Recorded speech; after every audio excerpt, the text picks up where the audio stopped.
the purchasers of these technologies will be required by their investors to get a return on investment. So they either lower the spend and risk ceding market share to their competition, or they get more compute power per dollar of spend. Competition catches up, and it's a race to the bottom for margins, and this time will be no different. Will the sell-off in January continue well after the inauguration? We'll find out with Thomas Hayes, managing member of Great Hill Capital. He'll also break down his sector allocation preferences and value versus growth, an interesting theme for 2025. Thomas, welcome back to the show. Happy New Year. Thanks for having me, David. Let's take a look at my screen right now. This is the S&P 500 ever since basically the top in December. It's down roughly 5% or so. Is this just a seasonal pullback that we're seeing, or is uncertainty around the Trump administration starting to pile up here? Yeah, I think it's not dissimilar to the volatility we saw after the election in 2016, Trump 1.0, through the inauguration 2017, and then things kind of normalized. I think what's got people sideways is yields blowing out, 10-year yield accelerating. First, you had the Fed uncertainty in December, and then you had that super strong jobs report, which worried the market that maybe we're not going to get the 2 cuts that the Fed projected in their SEP. And instead, now we're at only 70% of 1 cut by October, and the market is adjusting to that. And if you look at the general indices, it's almost misleading. You know, you had industrials, small caps down almost 10%. It was pretty violent interruption in December. You had seen a trend of regular broadening, healthy broadening since July of last year. And then as we got through the election and into that Fed issue in December, really an abrupt pause in that broadening theme. And I do think we're going to resume that for a number of reasons we can cover today. The 10-year yield, is that a signal of strength in the economy or expectations for further strength in the economy, or simply that the inflation expectations are being pushed out higher, which may or may not be good for equities? It depends who you talk to. Okay. I mean, if you look at the University of Michigan, inflation expectations jumped up a little bit last week, both on the 1-year and 3-year expectation to 3.3%. That is embedded in the consumer's expectation of tariffs increasing prices. Now, you have seen the administration leak a couple of things. Number one, maybe it'll be targeted to certain industries or subsets. And number two, it might be gradual. We've been of the camp it won't be as bad as advertised. I think the advertisement was 60% tariffs across the board. I think that's going to be more modest and more reasonable, like we saw in Trump 1.0. Then on the flip side, you do have the fact that the economy is growing. You know, you're going to have mid-teens earnings growth. So there's a view that yields are expanding due to that. And then there's a third viewpoint that you got to issue $9 trillion of debt to refinance in 2025. So that yields are blowing out in excess. But what I will say is, I'm more of the camp that this is exactly what happened between the election and the inauguration in 2016 to 2017. Trump ran as the king of debt, the king of the tariff king. He's run on the exact same platform in 2024, and the market is trying to digest to what extent will he be the king of these two initiatives? And we're taking the under. The market right now is taking the over. I think the market is overestimating because, as you saw in 2016 to 2017, while the dollar rallied after the November election and bonds yields really accelerated after the election, after the inauguration, bonds got bid, yields compressed for the next year plus, the dollar rolled over, international stocks took off, biotech stocks took off, oil stocks collapsed. So it was the exact opposite of what everyone was expecting. And we think it could be some version of that, rhyming, not repeating. Yes. And as a hedge fund manager, are you positioned for more of a pullback right now, or is it still risk on for you, generally speaking? We run a concentrated equity portfolio that has a very low correlation to the S&P 500 weights. So Hmm. the businesses we buy, we enter, we do a lot of turnarounds, and we're buying at a point in time where we feel the margin of safety is extreme, meaning that if the business was liquidated tomorrow, we would make a profit. If the turnaround plan plays, we make a double or triple over a few years, and in some cases, multi-bagger. So we're less concerned with what the market's doing on a day-to-day basis. If the market pulled back 20% in the next couple of months, it wouldn't change one view on any of the 8 or 12 core positions in the portfolio. And very likely, if the indices pulled back, which we don't anticipate anything of that magnitude, but if they pulled back materially, what that would tell me more likely is that the rotation that we've been talking about is playing out, because the indices pulling back is evidence of the Mag 7 predominantly getting hit because of the weights in the index. And we're going to make our money in the 493 and international prospectively, which would be less impacted by the overall market liquidation. Thomas, you talked about some sectors that surprised some investors or would surprise some investors during a Trump 2.0. So let's talk about some of these. So we actually discussed this in detail when Trump won the election. Link down below. Thomas was on one of my first guests after November 7th. In particular, energy is interesting. And the oil price right now is moving up a lot higher. Now, some of it had to do with sanctions on Russia, but perhaps expectations are that Trump is actually going to follow through on some of his promises. What do you think is going on in the energy sector right now? Yeah, we have exposure to the energy sector through a company called Comstock Resources. Jerry Jones, who owns the Cowboys, owns about 66% of the stock at around $7.10. Our basis is about a buck higher. It's now trading around 20. We believe the intrinsic value of it, both proved reserves PV10 that they have to report to the S&P 500, around 20, 30 bucks per share, and then unproved we think is another $20. So we don't really worry about the day-to-day vacillations in natural gas or in oil prices. I would say that sentiment got so pessimistic on oil and oil stocks in December that it was clear that we would get some level of bounce.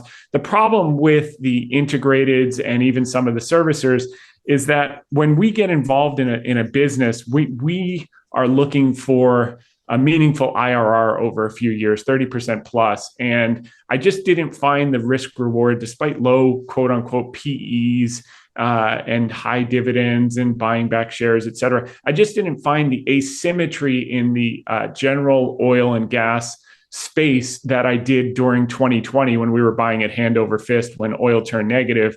That's when I like to get involved. So for now, our exposure is limited. If you put a gun to my head and said, how are you going to take advantage of the increased drilling and the energy favorable policies from the Trump administration, I'd be inclined to be in servicers, potentially like a Schlumberger or something like that. We have no position there, but if we do expand our energy exposure beyond Comstock, that is where we would be looking. And it would not surprise us at all if we see some follow through both in the sector, because that's a component of value, which we think is going to have a better year than it did last year.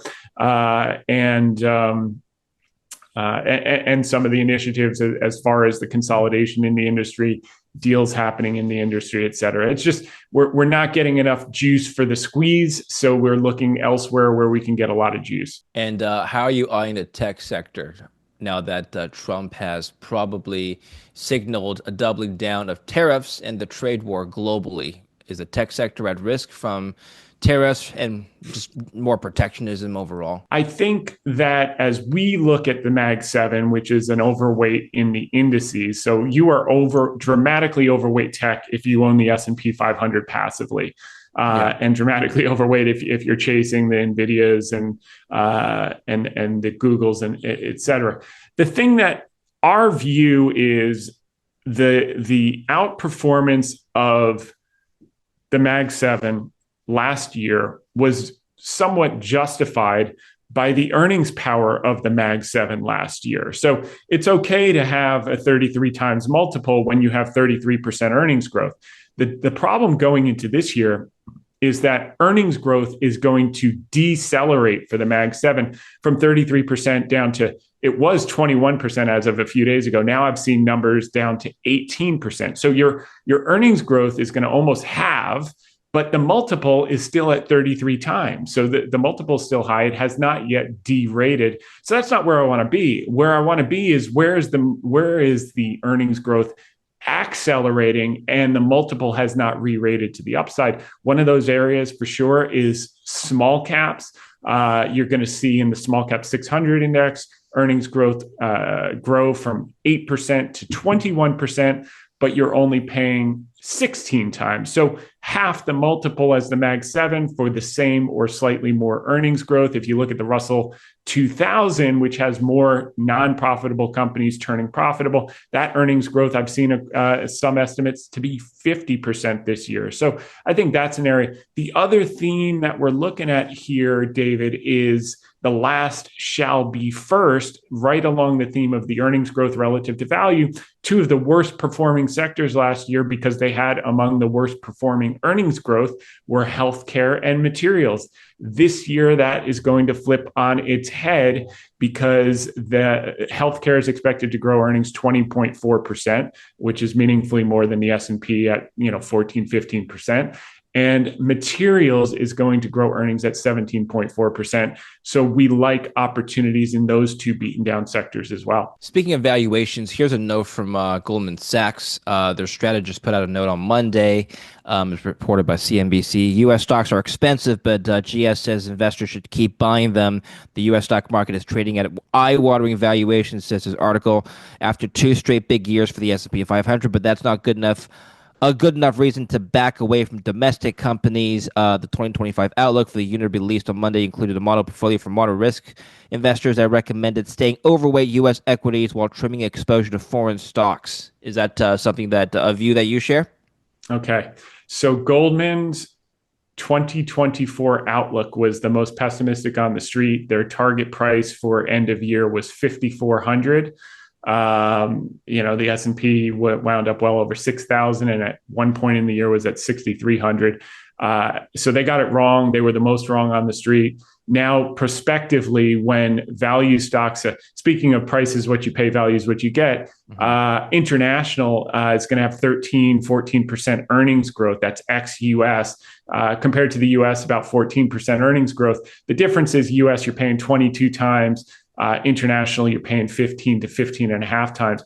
I think now more than ever, just like the first year, 2017, when Trump was elected, when everyone thought you had to be all US, international and emerging markets actually outperformed after the dollar rolled over after the inauguration. So I would take the exact opposite of this note from Goldman Sachs this year, just as taking the exact opposite of their note last year was the right call as well. And it does beg the question as to where capital flows will head now that the Bank of Japan, in particular, is on a path of potentially raising rates while everybody else is cutting rates, if not pausing. Yeah.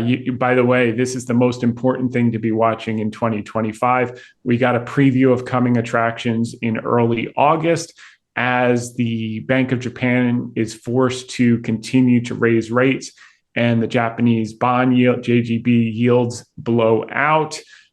What you're going to see is an unwind of the carry trade, and the carry trade, that free money trade that has been concentrated in quote unquote US exceptionalism, but predominantly Mag 7 stocks, is going to abruptly unwind, because as that liquidity dries up, it's coming out of where it's been placed. And that has been in the Mag 7. They've not been buying, small cap auto part wholesalers. They've not been buying Stanley Black and Decker tool makers. They've not been buying Baxter International medical device companies. They've been buying NVIDIA. They've been buying Palantir. They've been buying all of those things, which I think are going to take a breather. And by the way, I'm not saying short tech, this is 2000 at all. I'm saying that there's going to be a re-rating in multiples, which will cause the performance of that basket to do less well than it did last year, i.e., low single to high single digits,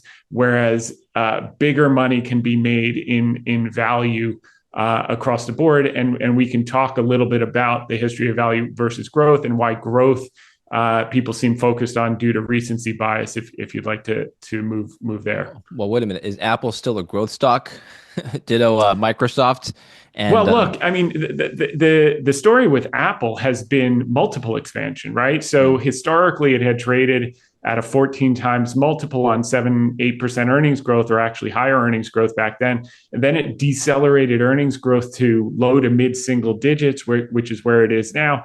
And the multiple expanded into the 20s. So you tell me whether that makes sense. Now, the bull's argument would be that services revenue increased and services profitability increased. Therefore, it's deserving of such a higher multiple. But at the end of the day, if you have decelerating earnings growth and accelerating multiple expansion, it's a formula for not not great things happening moving forward. So I would just say that we don't have a view that the multiple has to go back to 14 times by any stretch of the imagination.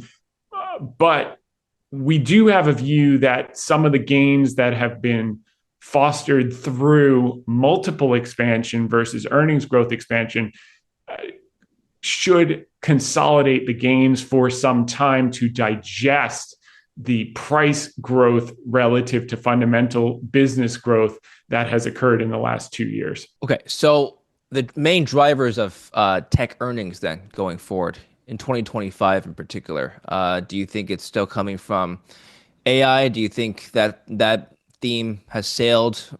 What's your take? The narrative of AI and the expectation of AI transforming lives is correct.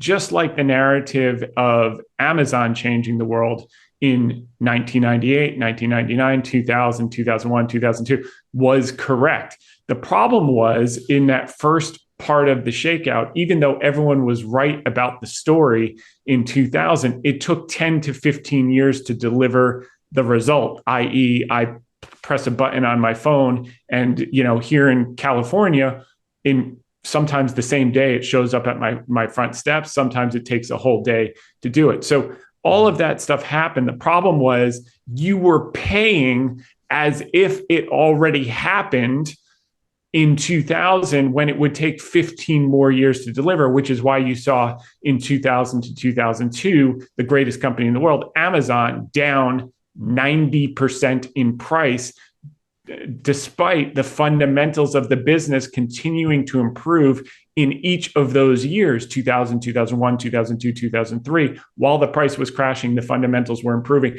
because you had simply paid too much for what was to come 10 to 15 years later, as if it had already come 15 years earlier. Yeah.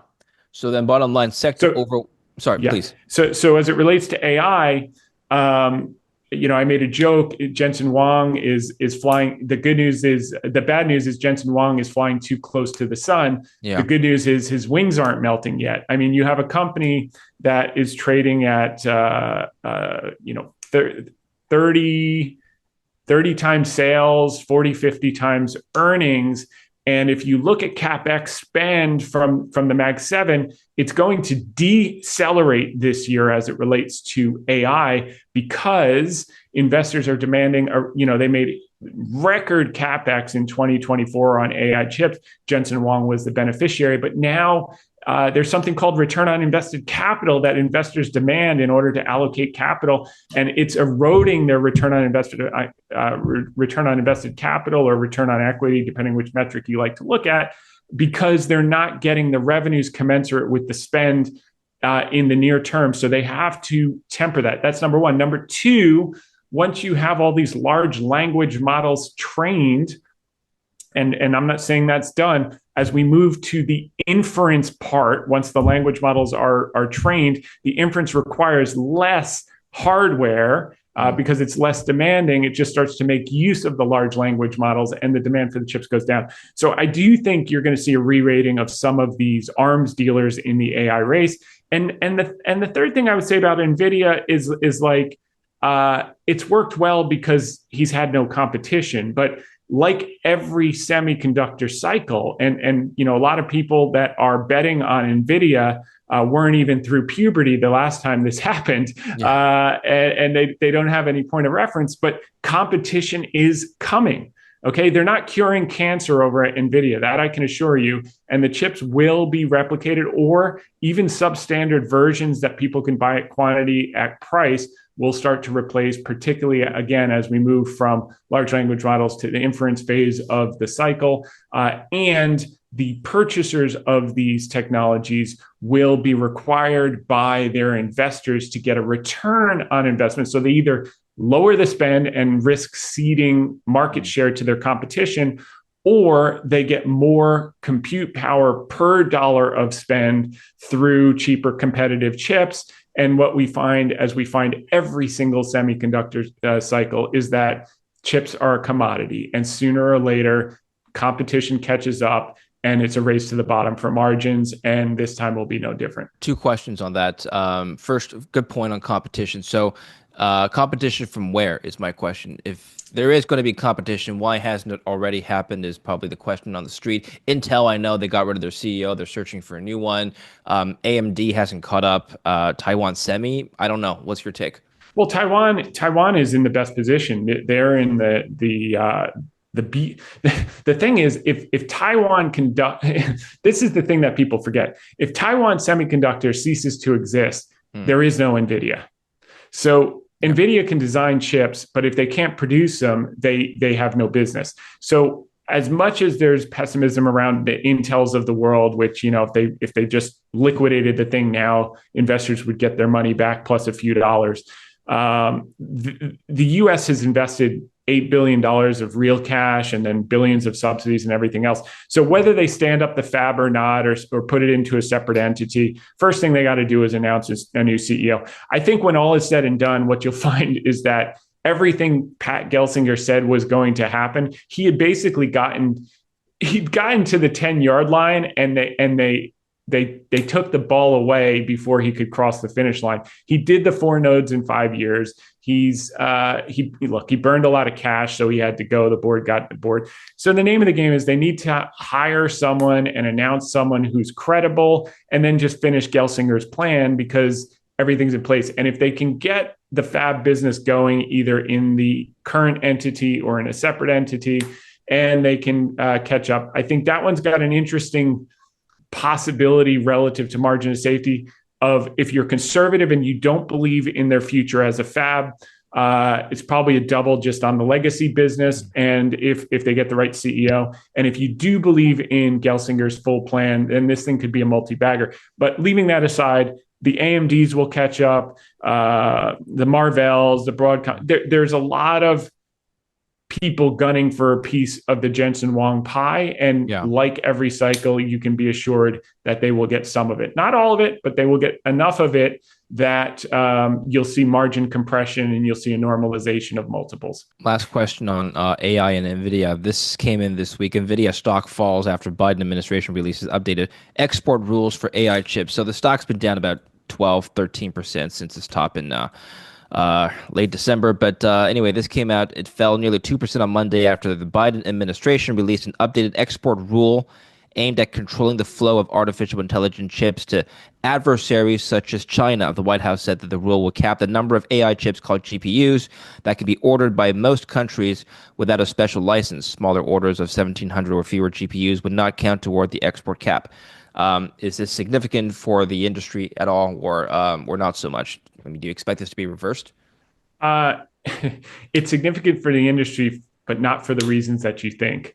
Okay. Number one, in the short term, it will hurt the industry a little bit.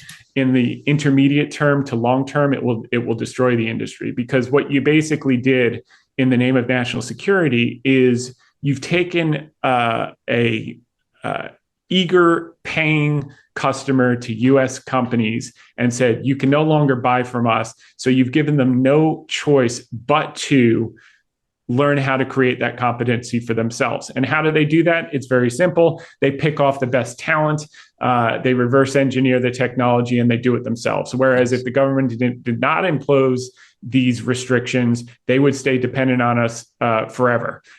So effectively, in the short term, it looks like a win because they don't have the same technology. In the intermediate term, after they ship the chips through other countries and ultimately get them and reverse engineer them, and they front loaded a bunch before this anyway to buy them a few years to reverse engineer the technology and hire out all the best talent. The big issue is maybe the competition that I'm talking about is not coming from the players that we're anticipating, and it's coming from players that are just now getting going, and from China. Great. Thank you very much. Let's close off on your sector overweights and underweights for 2025, summing everything together. Yeah, I think three themes here. First, values outperformed growth by 4.4% per year since 1927. So we want to be skewed toward adding value this year. And the recency bias around value in the last since 2010 has been zero interest rate policy. If you believe we're going back to zero interest rate policy, then stay overweight growth. If you believe we're in a normalized environment, which we do, start adding some value into the portfolio. The second theme is small over large. You get the same or better earnings growth for half the multiple this year. It worked in Trump 1.0. And the third theme is start to get some international exposure because, like value and growth, that runs in cycles. International and US runs in cycles. And when you see a headline, US exceptionalism, the note that you referenced, it's often time to start to get some exposure internationally. Again, 13-14% earnings growth for 30% less multiple. International is the thing. As far as domestic, last shall be first. Healthcare for sure, and materials are ways to get value for massive earnings growth acceleration in 2025. And I think that one of the surprises of 2025 is that following the inauguration into the first quarter, I think you're going to see bonds start to get bid, 10-year yields start to get bid, yields compress. And I think that the pounding the table around 5% is going to be more like 4% would be my bet as we move throughout the year. I take the under. I'd see the 10-year yield closer to 4% than closer to 5% towards the end of the year for sure. Interesting. Okay, good. Thank you very much. Where can we learn more from you and hedge fund tips? We have our blog, which is hedgefundtips.com. We publish our weekly research note on Thursdays and our top ranked hedge fund podcast. It's called Hedge Fund Tips with Tom Hayes. You can get it wherever you get your podcast. You could also get it at YouTube. Just put in hedge fund tips in the search bar and all of our stuff will come up. At X, it's at hedge fund tips, and at TikTok and Instagram, it's at official hedge fund tips. Excellent. We'll put the links down below, so make sure to follow Tom and hedge fund tips there. Great resource for anybody interested in markets and updates. Thank you very much for your update today, Tom. We'll speak again soon. Take care. Thanks so much, David. Thank you for watching. Don't forget to like and subscribe.